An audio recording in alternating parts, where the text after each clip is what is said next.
How was your day? Maybe you didn't say much. You moved through the rooms you were supposed to move through. And you smiled when you were supposed to smile. There's a young man named Stephen Dedalus who spent his whole childhood doing exactly that. James Joyce wrote his story in 1916. The book is called A Portrait of the Artist as a Young Man.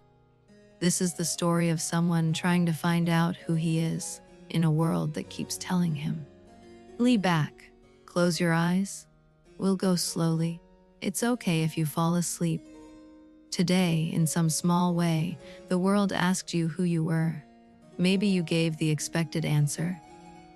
Maybe you weren't sure what your real answer would have been. That happens to all of us, every single day. Stephen lived inside that question for years before he even had words for it. So tonight, you're not alone in it. Every week, one book. The greatest stories ever written. Read slowly, in the dark, with the lights low. No tests, no homework, just somewhere quiet to land. It begins as small as anything begins. A father telling a child a story about a moo cow coming down the road. The child listens. He is very small, and the world is mostly sound. The world comes in by smell first, wet sheets, oilcloth. The cold lavatory at the end of a long hall. Joyce wrote childhood the way it actually arrives, in fragments, all at once. There's where it gets interesting. The book doesn't explain anything to you. It hands you the inside of a child's head and lets you find your own way through it. At Clongowes, he is the smallest one. He doesn't know the games. He stands at the edge of the schoolyard while the older boys shoulder past him in the cold afternoon light. Stay with this. It matters later. He learns early that the world has rules he hasn't been told. And it punishes you for not knowing them, even when no one will explain. A boy shoulders him hard. He stumbles into the cold ditch water. His glasses are knocked into the mud. He says nothing. He picks them up and walks back toward the school. That night, the cold settles into him. By morning, he is shivering so hard he can't lift the spoon. The brother in charge takes one look and sends him to the infirmary. The infirmary is white-walled and very quiet. He lies in the narrow iron bed under heavy blankets. The fever rises. He thinks, in a small, clear way, that he might be dying. He imagines his own funeral, the candles, the slow bells. He doesn't feel afraid exactly. The thought is almost peaceful. A small body that the world will gently set down. We'll stay with this one tonight. There's more Joyce on other nights, and other writers, and other rooms to walk into. But this is the one we sit with right now. He recovers, he goes home for Christmas.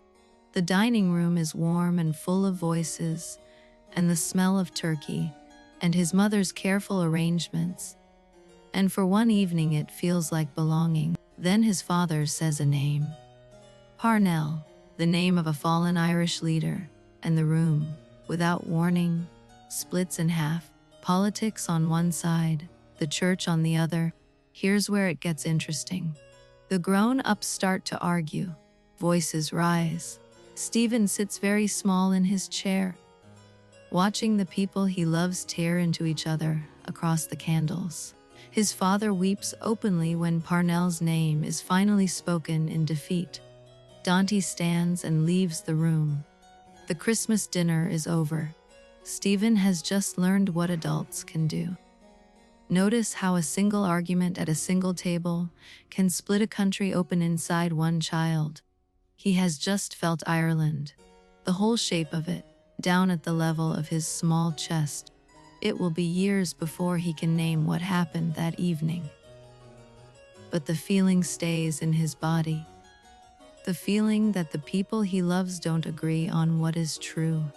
After that Christmas, the family money begins to thin. His father's pence, his father's debts. The household gets smaller. The food gets plainer. The maid stops coming on Saturdays. They move once, then again. each house a little smaller, a little further from the center. Stephen carries his books in a string-tied bundle and learns the new rooms by heart. Hear that? That small click of a key in a different lock again. There's a particular grief in moving houses as a child. You learn to keep less, to carry less. He doesn't go back to Clongowes. There isn't money for it anymore. For a while there is no school at all. He reads at home and walks the lanes alone and waits. His mother moves through the small rooms with quiet patience. His father tells the same stories with a slightly heavier voice. Stephen begins to see his parents from the outside. Then a place opens at Belvedere College, in Dublin itself, the Jesuits again. Free of charge for him because of what he can do. He puts on the new uniform. He goes back into school. He is good at school. Quietly, almost embarrassingly good. He wins prizes. He is chosen for the school play. The other boys notice him. He notices that they notice him. Inside himself, though, something is already separate. He can do what they ask him to do, and at the very same time, feel that he is not quite any of them. At Belvedere, Stephen is small but quick. The Jesuits notice him fast. He's the kind of boy who finishes his sums before the others have lifted their pens. He wins the school's English essay prize. His name is read aloud in front of the whole assembly. He stands up. He sits back down. He doesn't quite know where to put his face. He is cast in the school play as the comic master. He has to be funny in front of strangers. The night of the performance, he stands in the wings with his stomach folding in on itself. He goes on. He says his lines. The audience laughs at the right places. After the curtain, he doesn't go to the cast party. He walks out into the Dublin night alone, somehow exhausted.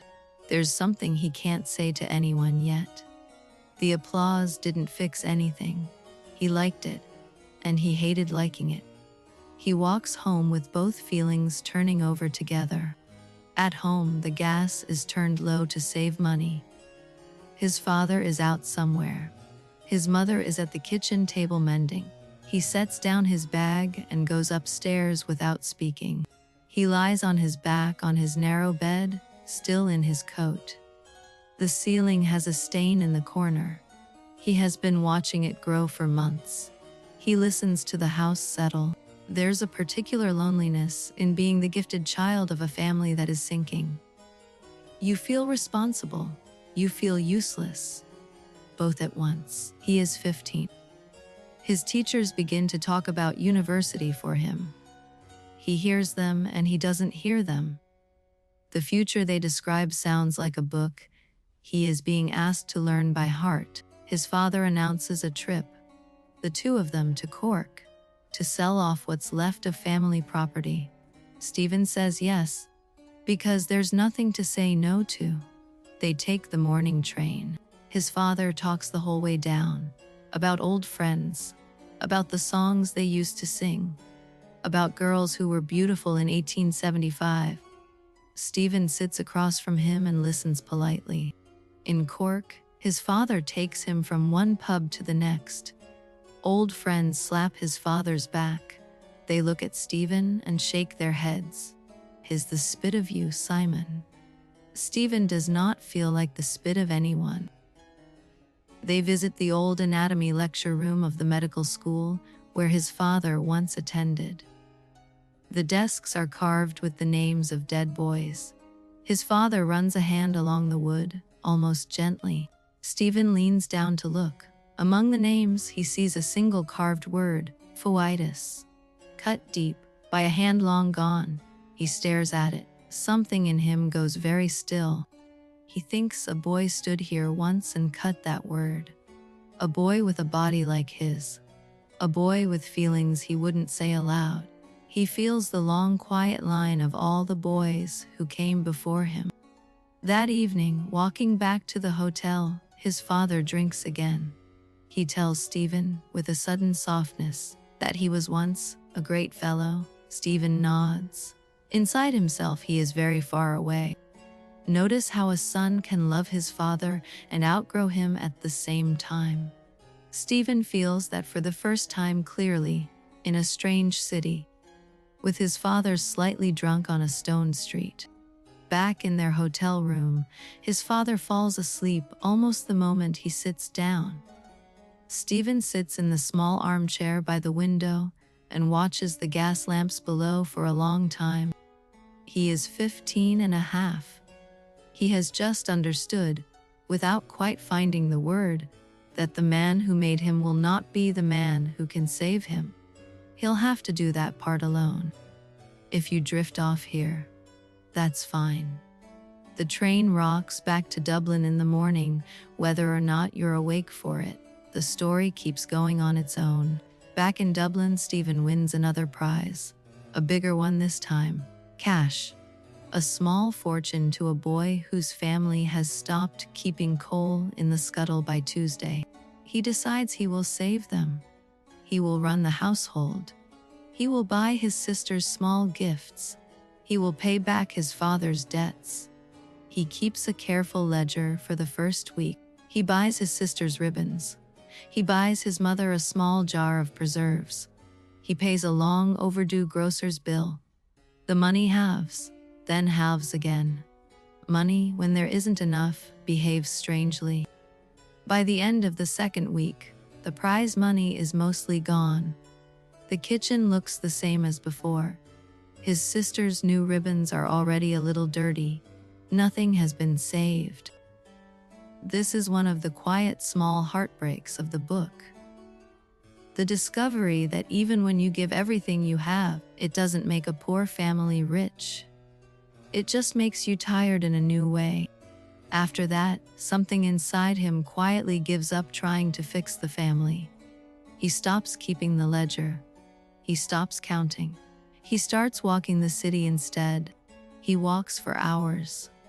Long looping routes through Dublin neighborhoods he has no reason to be in. He goes out after dinner and comes back when the streets have begun to empty. The walks become a kind of hunger, not for any particular thing. Just to be moving, just to not be inside himself for a few hours, just to feel his own body in the dark. One evening, the walk takes him further than usual, down narrower streets, past doorways where women stand half in shadow, calling softly to passing men. He keeps walking. Then he doesn't. A woman in a soft pink dressing gown calls his name. Not his real name, any name. And her voice is gentle. He stops in the middle of the street. He cannot make himself move on. Joyce writes this scene without any of the usual scaffolding. No moral commentary. No judgment. Just a teenage boy in a moment that he has been walking toward for months without knowing. She is kind to him. He is surprised by the kindness. He doesn't know what to do with it. He doesn't know what to do with any of this, but he goes inside anyway. Afterwards, walking home through the dark city, he doesn't feel guilty in the way he expected. He feels stranger than that. He feels as if a door he didn't know existed has opened. He gets home. He climbs the stairs without making a sound. He lies on his bed in the dark. He doesn't pray. He doesn't sleep right away. He just lies there. In the morning, he goes to school. He takes a sacrament. He sits in chapel and bows his head with everyone else. He says nothing about the night before. He has begun a double life. For weeks, then months, the pattern repeats. The pious boy by day, the wandering boy by night. He carries them both at once. Neither half quite knows about the other. The terrible thing is, it works for a while. He learns how to be two people. He gets used to it. He almost convinces himself it is a kind of peace. It isn't. At school, he starts being put in charge of younger boys' devotions. The Jesuits trust him.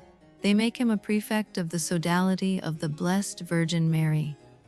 He accepts the honor quietly. He performs the role perfectly. He He even feels something move in him during the prayers. It is real, and it is also not the whole of him. The other half waits for evening. There's where it gets uncomfortable. Joyce shows you, very gently, that the religious feeling and the hidden feeling are not really opposites. They are both forms of the same hunger. A classmate makes a joke about him during a science lesson, something cutting and unkind. Stephen flushes hot. He doesn't answer. The classmate is one of the boys he has secretly admired. That night he can't walk it off. The walking has stopped working. The doorway he used to pass doesn't help anymore. He comes home early and sits on his bed in the dark. He thinks about confession. He has not been to a real one in months. He has been receiving communion the whole time. He understands what he has been doing. The thought makes him queasy. He doesn't go to confession. He keeps both halves of his life going. The sodality, the walks. He tells himself, this week, no week ever quite arrives. Then a small notice goes up on the school board. A 3-day religious retreat is announced. A visiting priest will preach. Stephen reads the notice. He doesn't yet know what is about to happen to him. The retreat opens on a gray Wednesday morning. The whole school is filed quietly into the chapel. Stephen sits with his class, knees pressed against the back of the pew in front of him. Father Arnold walks slowly to the pulpit. Stephen has not seen him since Clongowes. The sight of his old teacher now hits him in a quiet, surprising way. Father Arnold greets them quietly. He says they are gathered to think about 4 things: death, judgment, hell and heaven. He says it without raising his voice. The chapel goes very still. This is the part of the book most people remember, the sermons. They go on for pages. Joyce does not shorten them. He wants you to feel what Stephen feels, sitting and listening, and being pressed slowly down. Stephen listens. He is good at listening. It is the skill that has always saved him in a classroom. But this is not a classroom. This is a quieter, slower thing happening to him. Father Arnold begins with death. The body slowing, the room around it growing strange, the voices of relatives at the bedside softening into nothing. He describes it the way a doctor would. He talks about the soul leaving the body, about the moment of judgment, about a private accounting that no one else attends. Each boy in the chapel will be alone for it. Stephen feels his own body, the weight of it on the wooden pew, the small movement of his ribs as he breathes. He has never noticed his own breathing in chapel before. At the lunch break, the boys move out into the schoolyard. They speak in lowered voices. Stephen finds he cannot quite eat. He stands at the edge of the yard and looks at the sky. After lunch, they file back. Father Arnold begins the second sermon. Hell. He says the word once, gently, and lets it sit in the chapel for a long, quiet moment before he goes on. There's where it gets interesting and difficult. Joyce gives Father Arnold the floor for many pages. The sermon is long because, in the chapel, it is long. There is no escape. First, the place. He describes a narrow space crowded with bodies, the air thick, no room to move. No way to lift the head. The boys lower their faces a little further. Then the senses, the smell of crowded bodies, the lack of light, the heat, the impossibility of cool air. He describes each sense in turn, slowly, almost patiently. The boys do not move. Then, the company. He says the worst part is who you are pressed against.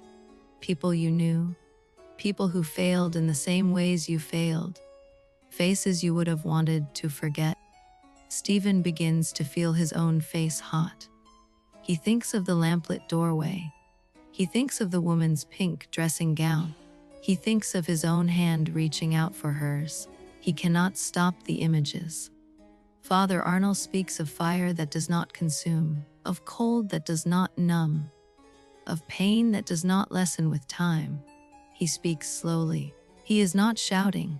He is naming each thing. Then he comes to eternity. He uses the old image. A bird carrying away one grain of sand from a beach the size of the world. When the beach is empty, eternity has just begun.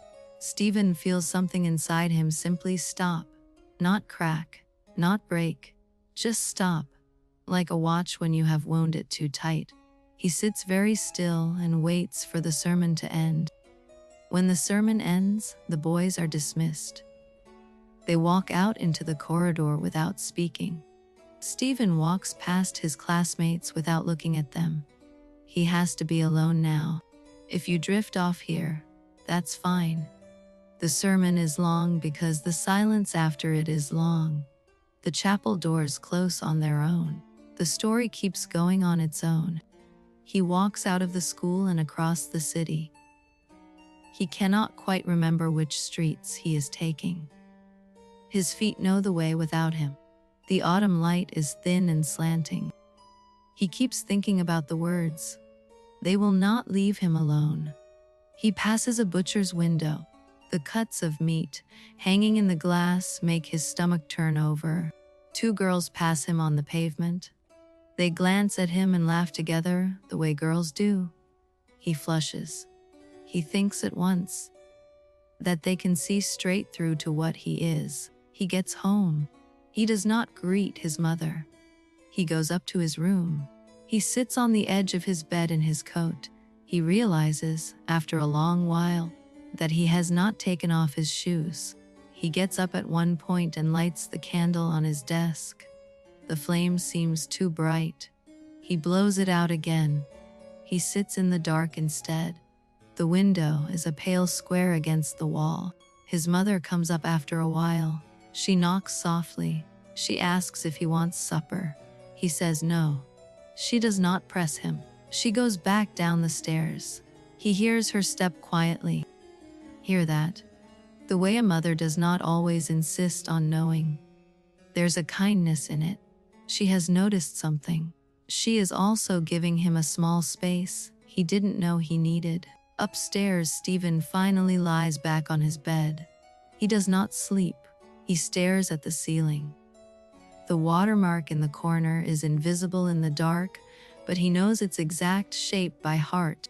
He thinks again, slowly now, of what he has done. Each thing, each evening, each doorway. He doesn't try to make them smaller in his mind. He looks at them straight on for the first time. There is no comfort in this kind of looking, but there is something else, a clarity.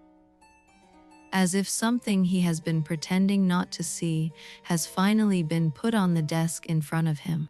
He gets up. He crosses the room. He kneels beside the bed. He doesn't know what he is going to say yet. He just kneels and waits, with his face pressed against the mattress. Some small prayers come, the ones he learned as a child. They do not feel sufficient. They do not feel like enough scaffolding for what he is feeling. He keeps trying anyway. At some point, his stomach turns. He gets up and just makes it to the basin in the corner of the room. He is sick, quietly. For a long time, there is no one to hear him. When it is over, he wipes his mouth with the back of his hand. He sits down on the floor next to the basin. He doesn't have the strength to stand. He starts to cry very quietly. Joyce shows you the body of this. Not just the soul, the actual body, the shaking hands, the cold sweat, the basin in the corner of the room. He shows you that fear lives in the body too. After a while, he climbs back into bed. He pulls the blanket up to his chin. He still cannot sleep. The dark of the room feels active, as if it were watching him in return. He thinks about his mother just downstairs. He thinks about her quiet step on the stairs. He thinks about how she would forgive him before he had even finished asking. The thought is unbearable. He drifts finally into a thin, uneasy sleep. He dreams of dim rooms full of half-recognized faces. He wakes again at 4 o'clock in the morning. The window is gray. The candle is out. He lies awake until the dawn fills the room properly. The watermark on the ceiling slowly returns to him as a brown shape. He thinks, "Today I will go to confession. Today." He gets up. He washes his face slowly in the basin. He was sick into the night before. The cold water shocks him into himself. He sees his own face in the small shaving mirror. He cannot go to the school chapel. The Jesuits there know him too well. They would recognize his voice through the screen. He needs a stranger. He decides to walk, and to walk far. He goes from one parish church to another. Each time he gets to the door, his courage fails. He keeps walking. He gets very tired. He keeps walking. The morning becomes the late morning. He finds a small church off a side street, the kind of church no one has any particular reason to attend. The door is open. There is a single old man kneeling near the back. Stephen goes in. There is a small confessional in the side aisle. The wooden door is half ajar. There is no priest visible. He kneels at a pew and waits. After a while, a priest comes in quietly and slips inside. When his turn comes, Stephen stands up. He walks slowly to the confessional. He kneels on the worn red velvet kneeler. He pulls the curtain closed. The screen between him and the priest is small. He says in a voice he barely recognizes, "Bless me, Father, for I have sinned. It has been a long time since my last confession." The priest's voice is gentle on the other side of the screen. He tells the priest everything: the walks, the doorway, the double life, the sodality, the communions. He doesn't soften any of it. He leaves nothing out. The priest listens and listens. When Stephen has finished, the priest is quiet for a long moment. Then he speaks. He does not lecture. He does not condemn. He simply asks Stephen gently if he wants to be free of it. Stephen says yes. He says it as quietly as he has ever said anything. The priest gives him absolution. He gives him a small penance. He blesses him. The whole thing takes only a few minutes. When he steps out into the side aisle, the church looks different. The light through the windows has gone gold. He kneels at a pew and says his small penance. He feels almost weightless. He goes home from the small church and sleeps deeply for the first time in weeks. He wakes the next morning before anyone else. The light through the window is clean. He gets up. He walks to the communion service at his parish church. He kneels at the altar rail. The priest places the host on his tongue. The world settles around him in a particular way. He goes back to his pew. He kneels. He doesn't try to think about anything in particular. He just stays still and lets the moment be what it is. He has not felt this clear in a long time. When he leaves the church, the streets look new. Not transformed, not magical, just ordinary in a way that feels possible to live in. He walks home and eats breakfast with his family. For the next several months, Stephen lives by a kind of inward schedule. Prayer in the morning, prayer at midday, prayer at night. A small notebook for keeping his days in careful order. He gives small things up: sugar in his tea, the newspaper, a walk he used to take past a particular bookshop. He tries to make his senses smaller. He wants no more openings into trouble. He walks to school each morning with his eyes lowered. He does not look at the women on the trams. He does not look at advertisements. He keeps his attention on the pavement just ahead of him. He even tries to manage his hearing. He tries not to listen to gossip in the schoolyard. He tries not to enjoy the choir's music. The pleasure of music has become suspect to him. He sits very straight in chapel. He keeps his hands folded perfectly. He says the words of the prayers slowly, weighing each one. He is, at 16, trying to construct a kind of saint. For a while it works. The walks at night stop, the dreams settle. The hidden half of his life simply goes away. He tells himself, with quiet pride, that he has won. But pride is its own door. He notices himself noticing how good he is being. He sees, with a small sinking feeling, that even his devotion has become a thing he watches from the outside. He tries harder. He tightens the schedule. He adds an extra prayer at midnight. He tries to flatten the part of himself that takes pleasure in being good. He cannot quite reach it. The world begins to feel slightly dry. The communion that once shocked him gentle now passes through him with less effect. The old fervor has thinned. He doesn't quite know why. There's where it gets interesting. The book doesn't say he has fallen back into sin. He hasn't. It just says the temperature of his devotion has dropped. The flame is still upright. It is smaller. He keeps the schedule. He keeps the prayers. He keeps the lowered eyes on the walk to school. But somewhere underneath, something else is moving. He has not yet looked at it directly. One quiet afternoon, the prefect of studies stops him in a corridor. The man's face is pleasant. He says in a low voice that the director would like a word.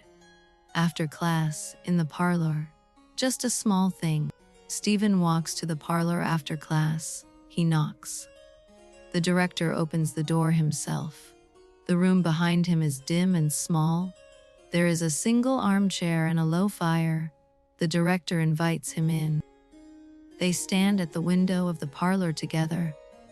The window faces the long shadow of the school playing field. The director speaks slowly. He talks about Stephen's seriousness, about his quiet life. The director comes gently to his point. He says he has watched Stephen carefully. He believes that Stephen has been called to the priesthood. He says it as if he is offering Stephen a quiet gift.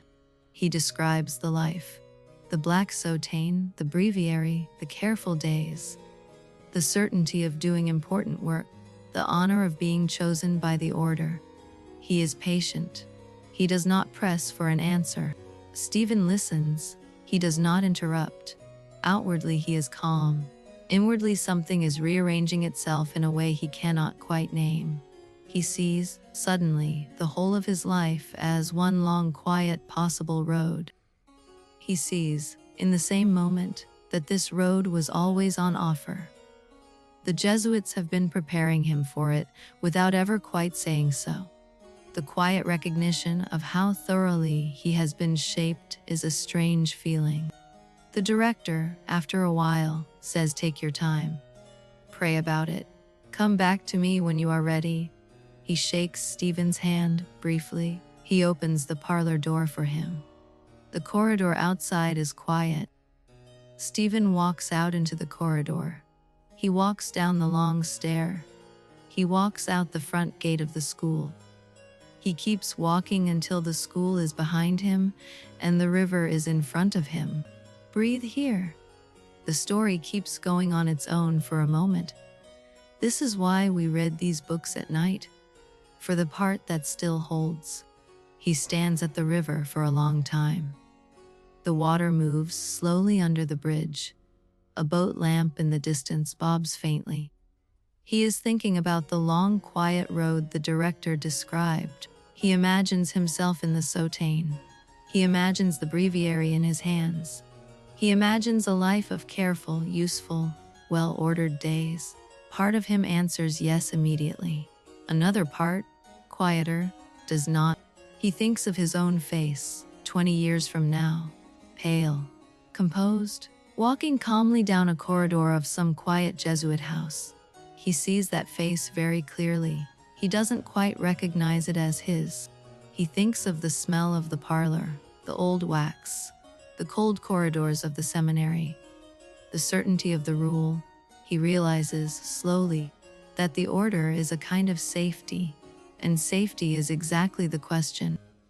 He turns away from the bridge. He starts walking home. He doesn't know what he is going to say to the director yet.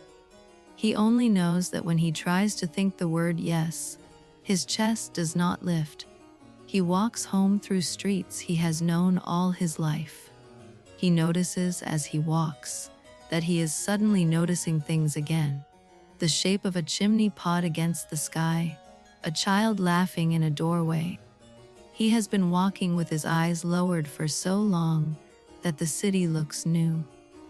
He doesn't quite want to lower his eyes again. He doesn't quite want to make the world smaller anymore. He gets home. He goes upstairs. He sits at his desk. He does not pray. He does not write. He just sits with the candle unlit and watches the dark slowly fill the room. His mother calls him for supper. He goes down. He eats. He answers his sister's small questions. No one sees that something inside him has begun, very quietly, to rotate.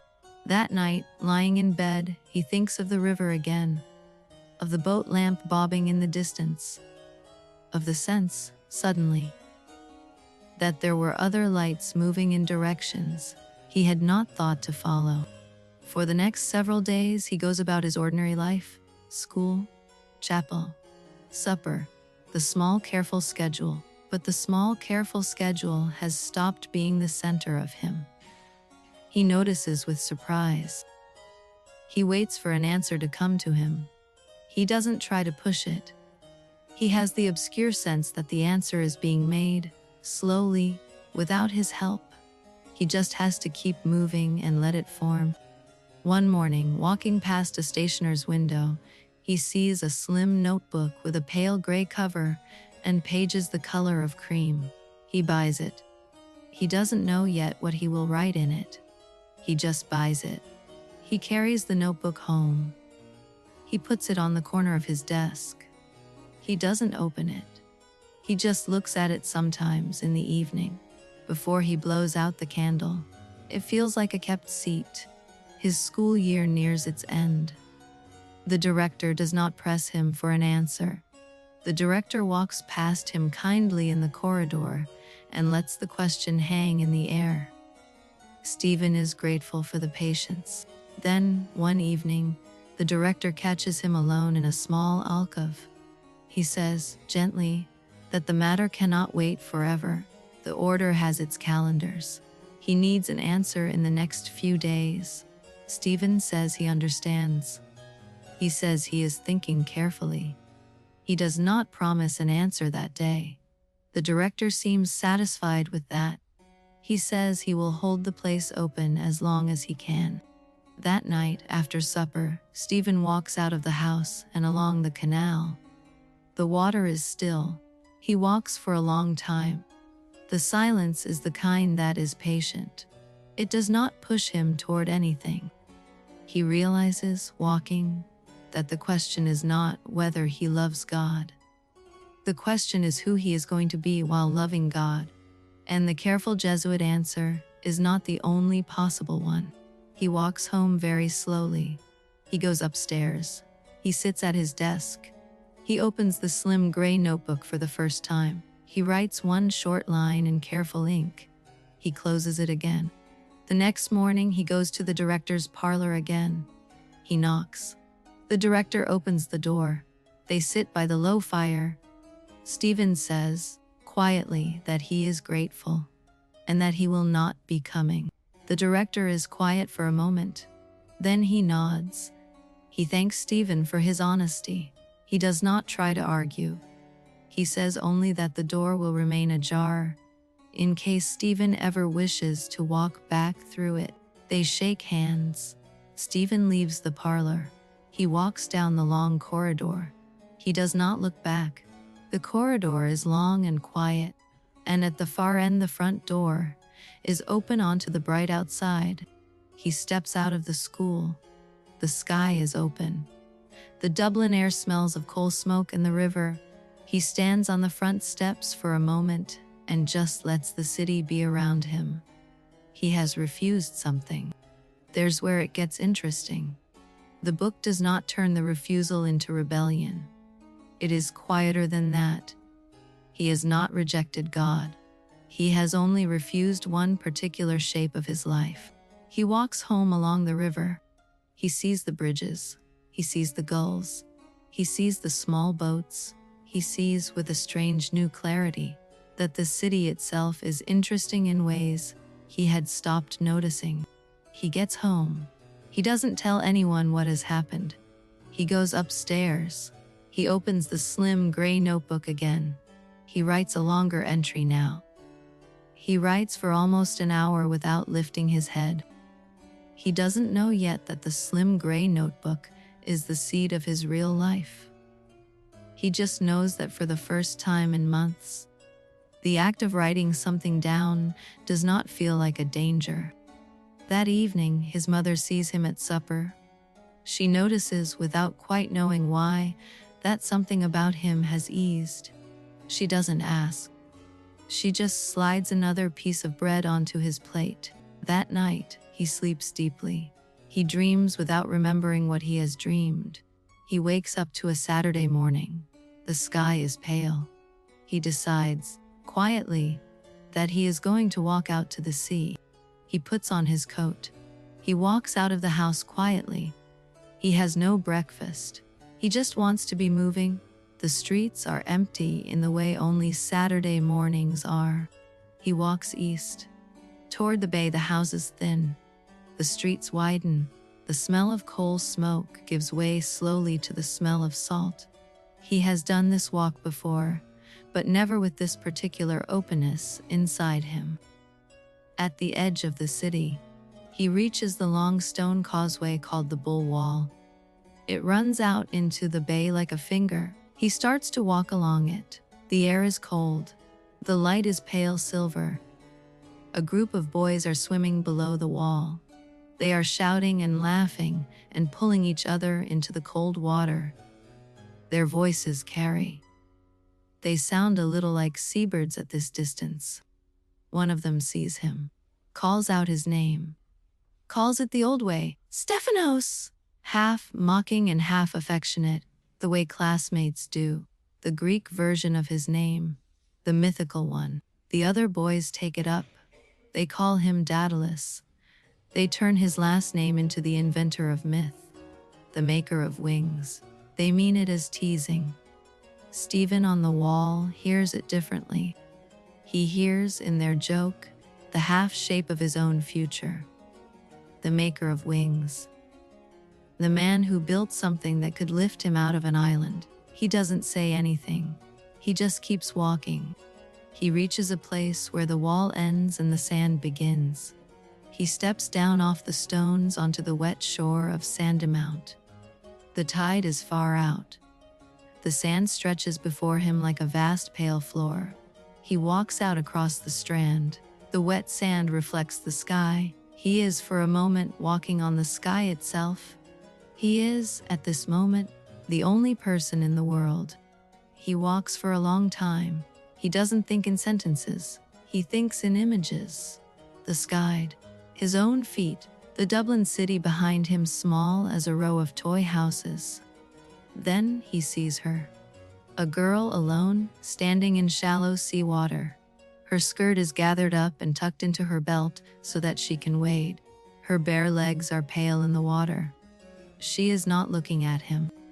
She is just standing there, looking out at the open sea. Her hair is caught lightly by the wind. She is unaware of him, or doesn't mind him, or both. She is simply present in the world. Stephen stops where he is. He stands very still. He does not call out to her. He does not approach. He only looks. And in the looking, something inside him goes very quietly open. Joyce calls this an epiphany, not a religious vision. A small, ordinary moment that becomes suddenly transparent. A girl in the sea, a boy on the sand. A whole life turning in one quiet instant. He understands without being told that this is it. This is the life he is going to choose. Not the soutane, not the priesthood. This, the world, looked at carefully, made into something with words. He turns, eventually, away from the girl. He walks slowly back across the strand. The light is turning gold. The boys at the wall are still calling and splashing in the cold water far behind him. He doesn't say anything aloud. He doesn't make any inward speech. He just walks, and he carries the small private certainty, and he watches the light change on the water as he moves. He walks back along the bull wall. The boys have gone. The stones are empty. He walks the full length of the causeway in his own slow rhythm. He is in no hurry now. He gets back to the city as the lamps are coming on. He walks home through the early evening. He is tired in a clean way. He is quietly happy in a way that is not trying to be happy. The greatest books. Not to teach you anything, just to sit with you for a while. This is one of the moments that is worth coming back to, the small turning of a whole life in a single afternoon. That summer ends. The autumn comes in. Stephen finishes school.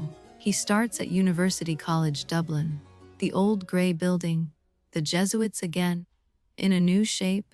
He goes through the gate as a student now. At the university, he meets new friends. He meets Cranley first.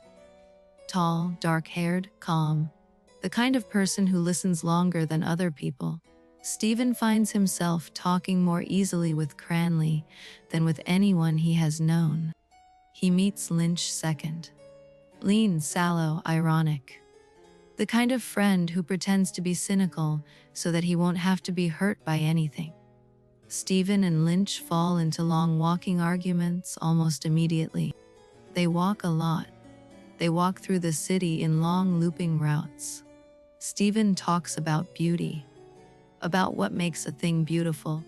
He has been thinking about this since the afternoon on the Strand. He builds, slowly, an aesthetic theory of his own. It is half borrowed from Aquinas, half invented walking up Earlsfort Terrace at dusk. It is, even to him, a little over-serious. Lynch teases him for it, gently. He talks about three qualities of beauty: wholeness, harmony, radiance. He says them slowly. He defines each one with care. He believes, secretly, that he is laying the foundations of his real adult life. One afternoon, he sees Emma on the library steps. She is with a group of girlfriends. She glances at him briefly. He looks down. He has not been able to speak to her in months. He doesn't quite know why. Emma is the girl from the school dance. The girl whose name he will not write in full in his diary. The girl whose attention he wants and is afraid to ask for. He carries her like a small sealed envelope. He thinks of her at strange moments. While walking, while reading, while standing at a tram stop. He never quite lets the thought finish. He turns it over and puts it down again, like a coin he isn't yet ready to spend. Hear that? The small soft thing of being 20 and not yet brave enough to say what you want. The book is generous to that. It does not mock him. It just lets him be where he is. The university year goes on. He attends his lectures. He skips some of his lectures. He reads in the library most afternoons. He starts to feel, very gently, that he has outgrown the city before the city has noticed. He starts thinking about leaving. Not loudly, not as a plan yet, just as a small word that turns up in his mind at unexpected moments. Paris, the continent, somewhere where his name does not arrive ahead of him. He talks to Cranley about it one night, walking late through Stephen's Green. He says he doesn't think he can stay in Ireland. He says he doesn't know yet what he is going to do. Cranley listens. Cranley asks him, quietly, if he believes in God anymore. Stephen says he doesn't know. He says he is no longer willing to pretend the answer is simple. Cranley nods. He doesn't press the point. Cranley asks him, after a long silence, if he loves anyone. If there is anyone in the world he would not leave. Stephen does not answer right away. He thinks, at the very edge of his mind, of Emma. He says, Finally, that he does not think he loves anyone enough to make himself stay. He says it with a small quiet sadness. Cranley, beside him, takes the answer in silently. The walk continues. Cranley asks one more thing. He asks if Stephen is afraid of being alone, of leaving everyone he knows. Stephen says yes, a little. He says it without trying to make it sound brave. They part at the corner near Stephen's lodgings. Cranley nods. Stephen watches him walk away into the dark. He stands there a long moment after his friend has disappeared. Then he goes inside. Inside the house, the gas is turned low. His mother has left a small lamp burning on the stairs. He climbs up. He pauses at the door of his bedroom. He thinks how soon all of this will be behind him. He goes into his room. He lights the candle. He sits at the desk. He opens the slim gray notebook. The earlier entries are months old now. He turns to a fresh page. He picks up the pen. He starts to keep a daily diary. Short entries, the weather, a conversation, a face seen across a room, small things that he wants to keep. He writes in his own quiet voice. He doesn't show it to anyone. He writes about Cranley's question. He writes about the boy on the bull wall calling his name. He writes about Emma walking away from the library steps. He writes about the waiting girl, but only briefly. The diary becomes the place where the book ends. The novel slowly stops being told from the outside.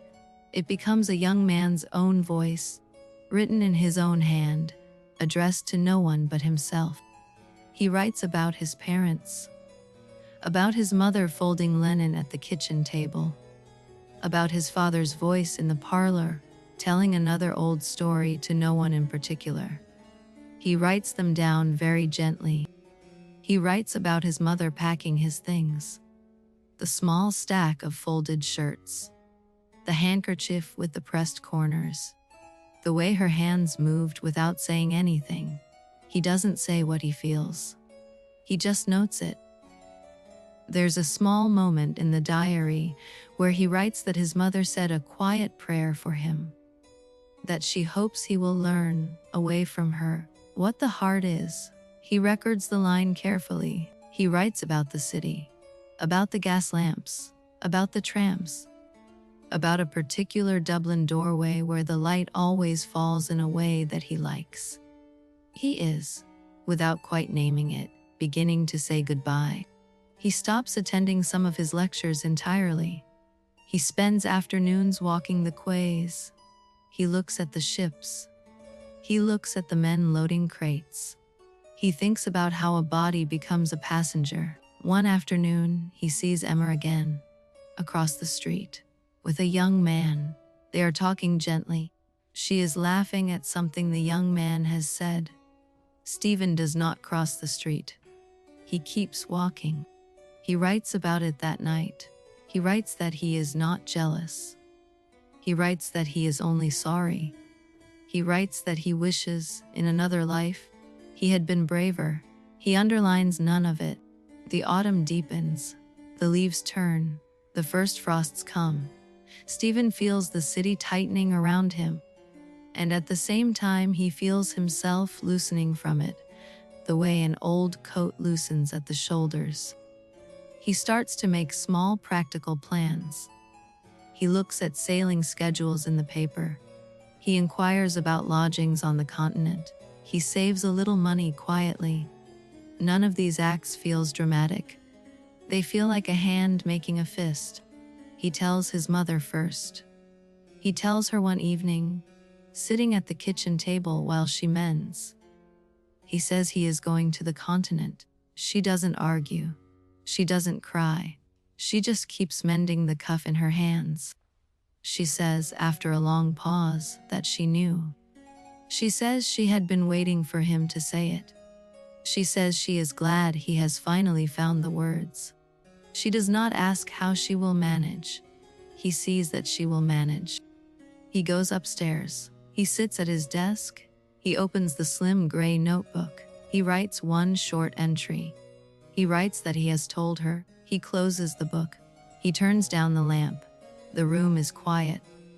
If you drift off here, that's perfect. This is where the story rests. We're stepping out of Stephen's life now, gently, and into the life of the man who made him. James Joyce was born in Dublin in 1882, the eldest of 10 surviving children. His father was John Joyce, a Cork man, charming, hopeful, and very bad with money. When James was 6, his father sent him to Clongowes Wood College, the Jesuit boarding school in the Irish countryside, the same school we just sat through with Stephen. The cold corridors are real. The square ditch is real. His father lost the school fees within a few years. James had to leave Clongowes. There was a season at home, no school, books only. Then a Christian Brothers school. Then Belvedere College, Dublin. The Jesuits again, on charity. At Belvedere, like Stephen, he won prizes. He was asked, like Stephen, to consider the priesthood. He turned it down, like Stephen. The book is a portrait, not a photograph. But the bones are real bones. After Belvedere, Joyce went to University College Dublin. Modern languages. Italian, French, Norwegian. He read everything. He stayed late in the National Library reading room. He grew his own opinions, slowly and stubbornly. His mother died when he was 21. May Joyce, the quiet woman around whom the family had organized itself for decades. After her death, the household never quite recovered. Joyce never quite recovered either. A year later, in 1904, he met Nora Barnacle at a corner of Nassau Street, a red-haired chambermaid from Galway. They walked out together for the first time on the 16th of June. He never forgot the date. Within months, they had decided to leave Ireland together. They sailed for the continent that autumn. Trieste, then, a port city on the Adriatic coast, then part of the Austro-Hungarian Empire. They had almost no money. In Trieste, Joyce taught English at the Berlitz School. Long hours, small pay. They had 2 children, Giorgio and Lucia. The family was always almost out of money. Joyce kept writing anyway. He worked on his stories, the collection that became Dubliners. He worked on a long autobiographical novel called Stephen Hero.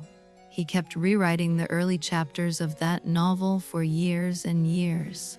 At some point, frustrated with Stephen Hero, he set the manuscript aside. He started over. He began the book we know now, a leaner book, a book written from the inside of a single growing mind. He worked on this new book on and off for years. He had bad eyes. He had no money. He had a household to feed. He kept writing. He finished the book finally in 1914 in Trieste. There's a small detail worth holding. He had a younger brother, Stanislaus, who lived in Trieste with him for years. Stanislaus read every page as it was written. He argued with him. He believed in him. He kept him going. Joyce's life was held together by a few patient people. Nora at home, Stanislaus across the table. Later, an English poet named Ezra Pound. He could not have done it alone. Almost no one ever does. When the book was finished, Joyce could not find a publisher in Britain. The novel was too unusual, too inward. The early sections frightened English publishers off. They didn't quite know what to do with it. Then Ezra Pound in London read the first chapter. Pound knew immediately what he was looking at. He sent the manuscript to a small literary magazine in London called The Egoist. They began to serialize the book. The serialization began in 1914 and ran into 1915, a chapter at a time. Most readers had never seen a novel that lived this far inside a single mind. Some hated it. Some were converted overnight. Even after the magazine run, no London publisher would take the book as a single volume. Pound kept arguing. Yeats wrote letters. Eventually, a small American publisher, B.W. Websch, agreed to bring it out. The book was published in New York on the 29th of December 1916. Bound in soft green cloth, with the title in plain dark letters, a British edition followed the next year. Sales were modest. The reviews were mixed. The reviewers who liked it understood that something new had happened to the novel. The reviewers who hated it usually said it was too crude, too unfiltered, too much like the mind itself. Joyce kept the bad reviews. He read them carefully. There's a particular sentence in one of the early reviews that he liked. The reviewer said the book read as if a man had written down the actual experience of growing up. Joyce thought, quietly, that this was the highest praise he could have hoped for. Around the same time, the world Joyce had grown up in began to come apart in a different way. The First World War was burning across Europe. He had moved his family to Zurich in neutral Switzerland in 1915. Zurich was full of exiles, Russian revolutionaries in one cafe, Romanian poets in another. Joyce drank his white wine alone or with a few quiet friends. He wore a small black eye patch sometimes for his bad left eye. He started writing his next book there, a vast novel called Ulysses, the story of one ordinary day in Dublin, the 16th of June, 1904, the day he had first walked out with Nora. A whole book to honor a single date. While Joyce was writing in Zurich, Ireland was burning. In April 1916, just months before a portrait was published, the Easter Rising broke out in Dublin. Armed Irish nationalists seized the General Post Office. They held it for a week. The British Army moved in. Artillery shelled the center of the city. Buildings burned. The Rising failed. The leaders were arrested. Most of them were executed by firing squad in May. Dublin was not the same city after that fortnight. Joyce, in Zurich, read the news. He had complicated feelings about Irish nationalism. The Christmas dinner argument over Parnell in his book was his real childhood. He had never fully chosen a side. He kept his quiet distance.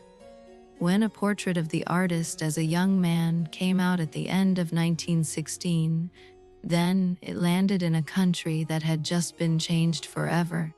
The Dublin in the book was already, in part, a Dublin that no longer existed. Some Dublin readers loved it. Some hated it. Some thought it was a betrayal of Ireland. Some thought it was the truest book about Ireland ever written. Joyce, in Zurich, was relieved that it had finally come out at all. Joyce never lived in Ireland again. He returned only briefly, twice. He never felt fully welcome. The book had said too many true things, some of them about people who were still alive and still in Dublin. The book began to find its readers slowly. Young writers picked it up first. Virginia Woolf read it carefully and disliked it and learned from it. T.S. Eliot read it and saw the new shape of the novel inside it. Joyce, meanwhile, kept working on Ulysses. Year after year, bad eyes, long sittings. He wore the small black eye patch more and more. He smoked thin cigars. He drank white wine carefully through the afternoons. He moved his family from Zurich to Paris in 1920, after the war. Paris was where Ulysses was finally published, by a small American bookshop owner named Sylvia Beach in 1922. The world began to know him. A portrait of the artist as a young man, by then, was already finding its long, quiet life. Reprints, translations, school editions. Young readers all over the world began to see, in Stephen, the shape of their own becoming. Joyce kept working. Through the 1920s, then the 1930s. He started a strange new book that took him 17 years to finish. He called it Finnegan's Wake. He published it in 1939, just months before another war began. When the Second World War came, Joyce moved his family back to Zurich. He died there of a perforated ulcer on the 13th of January, 1941. He was 58. Nora outlived him by 10 years. They are buried in Zoo Rich together. There's a small detail that matters here. Joyce never got rich from his books. He had a small annuity from an English benefactor. He had loans from friends. He worked and just barely paid the bills. He wrote the books we still read in small rented apartments, with small lamps, on borrowed money, with a wife who patched his shirts and a brother across town who read his pages. None of this is glamorous. It is just the truth. A portrait of the artist as a young man, the green-bound book that came out in New York at the end of 1916, was the door he opened first. The door through which the rest of his work came walking out, slowly, over the next 25 years. There's a question, sometimes, about whether you have to have grown up in Ireland in 1900 to understand this book. The answer the book itself gives is no. The specifics belong to Joyce. The shape belongs to anyone. Anyone who has been a child and not understood the rules. Anyone who has carried a hidden second life for a season. Anyone who has refused the safer road. Anyone who has left a city they loved. The book is for them. It is for the people who do not yet know whether they are going to leave, but who can feel something inside them already beginning to lean toward the door. The book holds that feeling without trying to hurry it. It is also for the people who already left years ago and want to remember why. The diary entries at the end of the book are written from inside the leaving. They are honest about the fear in it. It is also for the people who didn't leave and made another kind of life. A different door.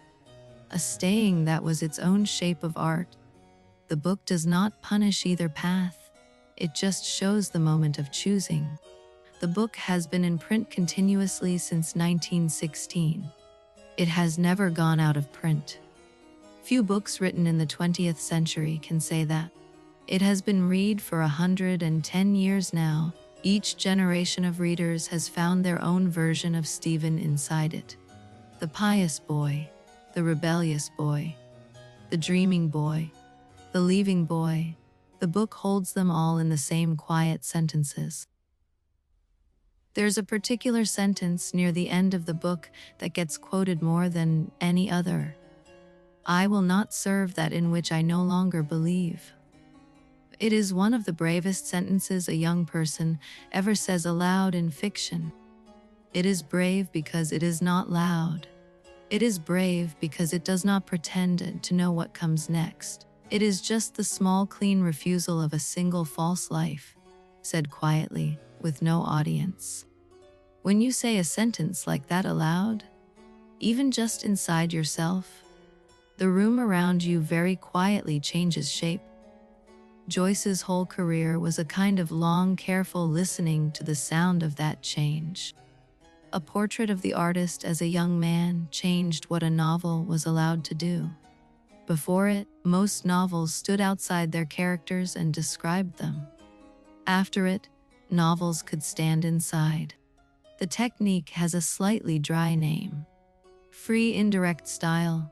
It means the narrator's voice and the character's voice mix so closely that you can't quite tell which one is speaking at any given moment.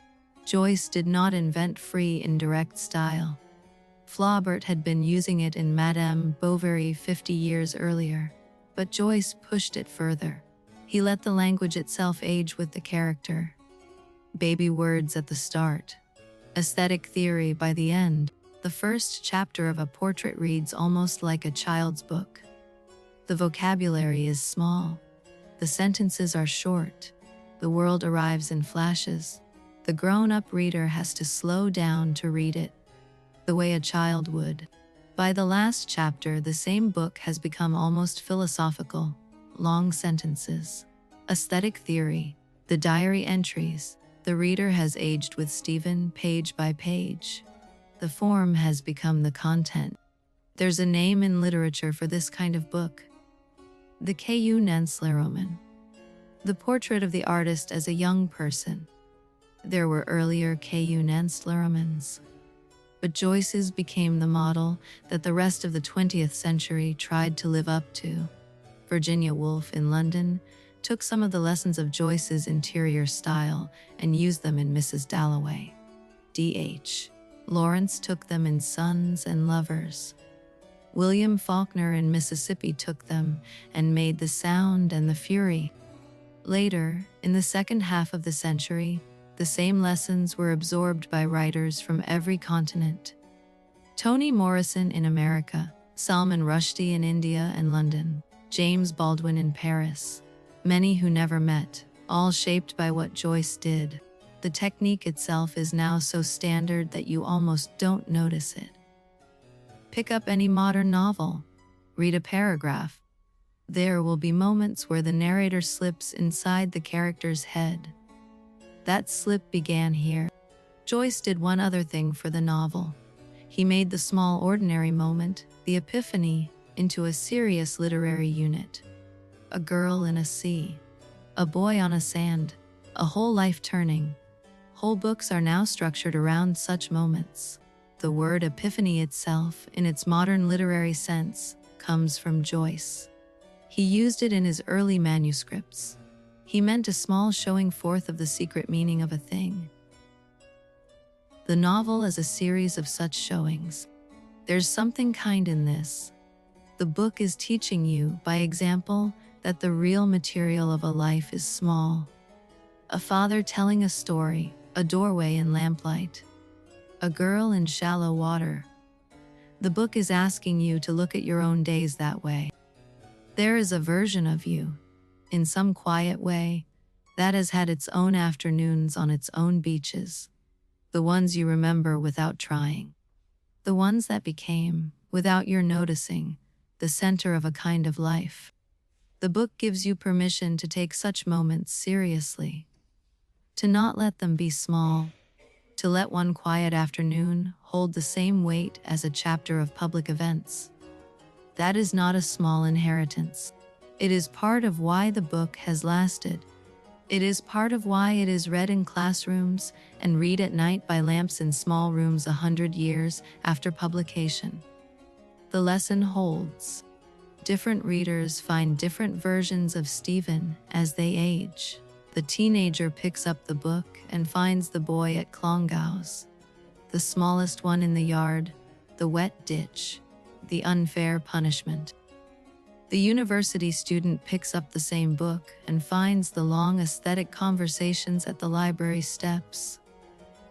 The careful theory of beauty, the walking arguments, the late night question Cranley asks. The 30-year-old, looking back, picks up the book and finds the cork chapter. The trip with the father, the carved word on the desk, the slow recognition that the man who made you cannot save you. The 40-year-old picks up the book and finds the long retreat, the sermon on hell, the body trembling on the bedroom floor. They recognize the texture of a fear they were once held by and walked out of. The older reader sometimes picks up the book and finds the diary entries at the end, the small daily sentences, the brave half-private words. They read them the way one reads the letters of a young person they once were. The book changes shape with each life that meets it. That is one of the things great books do. They do not become smaller as you grow, they become larger. There's a particular reader the book belongs to. The young person who is, at this exact moment, leaving something. A house, a faith, a relationship, a first version of themselves. The book is, very gently addressed to them. The book does not promise the leaving will be easy. It does not promise that what comes after will be better. It only says that the leaving is real, and that it is allowed, and that it has been done before. It is an old book. It is a young book. It has been read by people whose great-grandparents read it. It will be read by people whose grandchildren are not yet imagined. The line of readers is long. there's a small ritual that has grown up around the book. People underline, people mark margins, people keep their first copies. The book, in its physical form, becomes a small private record of a particular year of a life. Many readers, picking up an old copy years later, find a sentence underlined by a younger version of themselves and recognize themselves in the underlining. They had felt that sentence then. They feel it differently now. The book holds both. Some readers come to the book through Joyce's later work, through Ulysses or Finnegan's Wake. They double back to the portrait the way a traveler doubles back to look at a town they passed through.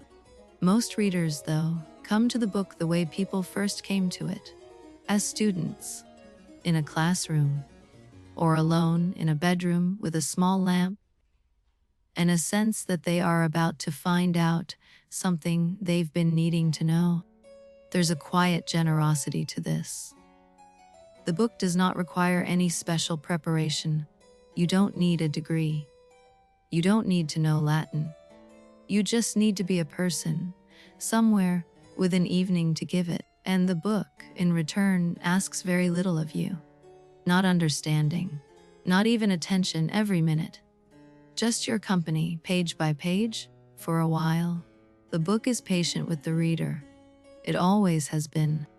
There's a question, sometimes, of whether old books are still useful, whether the world has changed too much, whether we should be reading something newer, more relevant, more directly about now. It is a fair question, but the answer a portrait gives is a quiet one. The shape of becoming a person has not really changed. The world has changed around it. The schools are different. The cities are different. The shape inside is the same. A child still notices that the rules of the world have not been told to them. A teenager still carries a hidden second life. A young person still feels something inside them, refuse the safer road. A leaving still costs something, even when it is right. These are old shapes. They were old in 1916. They were old in Joyce's childhood. They were probably old when the first stories were told. The book honors how old they are. It also honors how new they feel each time. The book also reminds us that the work of becoming is not finished at any one age. Stephen is 20 when he leaves. He is still becoming. The diary at the end is not a graduation. It is the start of the next chapter the book does not show. This is, in its quiet way, a kind of reassurance. The work goes on. It does not finish in your 20s. It does not finish in your 30s. It does not, in any honest book, ever quite finish at all. There's a small kindness in being told that you do not have to have arrived, that the people who wrote the books you love did not arrive either. They were just walking the way you are walking, with a little more practice at noticing. That is one of the gifts of reading old books at night. They quietly remind you that the worry you are carrying has been carried before, that it has been written down, that the person who wrote it down made it into something useful. The book turns very gently in the dark beside you, each chapter setting itself down where the last left off. The whole long shape of a young man's becoming made small enough to fit in your hands. That is enough, really. That is what an old book is for. To sit with you tonight, to not ask anything of you. To remind you that the long, quiet work of becoming a person has been done before, and is being done now, and will be done again. Near the end of the book, Stephen writes a short line in his diary. He writes that he goes to encounter, for the millionth time, the reality of experience. He underlines none of it. A few lines later, he writes another. Welcome, O life. He writes it the way one might address a long-awaited guest at the door, quietly, with small private gladness. He asks in another entry to forge in the smithy of his soul the uncreated conscience of his race. Big words, brave words, the kind of words a young man writes alone at midnight in a small room. The book lets him say them. It does not tease him. It does not undercut him. It holds his hopes the way a friend would. It lets a young person be a young person fully. A few days later, in a short entry, he writes that his mother has packed his things. The new second-hand clothes, the old. He notes it without making it bigger than it is. The packing is real. His mother says, in another quiet entry, that she hopes he will learn, away from her, what the heart is. He writes the line down. He doesn't add anything to it. He lets it sit on the page. His father gives him a small purse of money. Not much, what there is. Stephen writes that down too. He doesn't say what he feels about it. The act of his father giving him anything at all is enough. The morning of his departure comes. He gets up early. He washes carefully. He dresses in his coat. He fastens the small leather valise. He stands in the middle of the room a moment. He goes downstairs. His mother is at the kitchen table. She has made him tea. She doesn't say much. She presses something small and folded into his hand. He nods. He drinks the tea slowly. His sisters come down half-dressed. They are sleepy. They don't quite know what is happening. He kisses each of them on the top of the head. He picks up his small valise. He goes to the door. His mother walks with him to the door. She does not come outside. She holds the door frame with one hand. He goes down the front step. He turns back once. She is still in the doorway. She nods. He walks down the front path. He latches the small iron gate behind him. He starts walking toward the harbor. The street is gray. The first carts are already moving along it. The day has begun. At the harbor, he finds the steamship. He gives the porter his small valise. He climbs the gangway. He stands at the railing and looks back at the city. The gray rooftops. The chimneys with their thin morning smoke. The ship pulls slowly away. The city becomes smaller. The Wicklow Mountains rise faintly to the south. Stephen stands at the railing for a long time. He doesn't make any speeches inside himself. He just watches. That is almost where the book ends, with a young man on a deck, with a city falling away behind him, with a diary in his pocket that he will keep adding to in another country, in another room, by another lamp. We have walked, tonight, the whole shape of him, the child at Clongowes, the boy at the Christmas table, the student at Belvedere, the penitent at the confessional, the young man on the strand. We have walked the whole shape of his fear, the cold ditch, the sermon on hell, the trembling on the bedroom floor. We have walked it gently. We have not been frightened. The book asks for company, not courage. We have walked the whole shape of his refusal, the director's parlor, the walk along the river, the slow turn of a yes inside him into a no. We have walked it the way a friend walks beside a friend. We have walked the whole shape of his choice, the afternoon on the strand, the girl in shallow water, the diary by candlelight, the ship pulling away from the harbor at dawn. We have walked all of it, gently. That is what we came here to do. To walk one whole shape together. To not skip the difficult parts. To not rush the quiet ones. To let the book be the long, slow thing it was always meant to be. There's a small comfort in finishing a book together. Even one that is mostly going to live on inside you, in pieces, after tonight. The shape has been laid down. You can come back to it when you need it. If anything from tonight stays with you, let it be the small, clean refusal, the quiet word that opens the door, the willingness to not yet know what comes next. That is the small, useful gift of this book. If tonight helped, even a little, subscribe.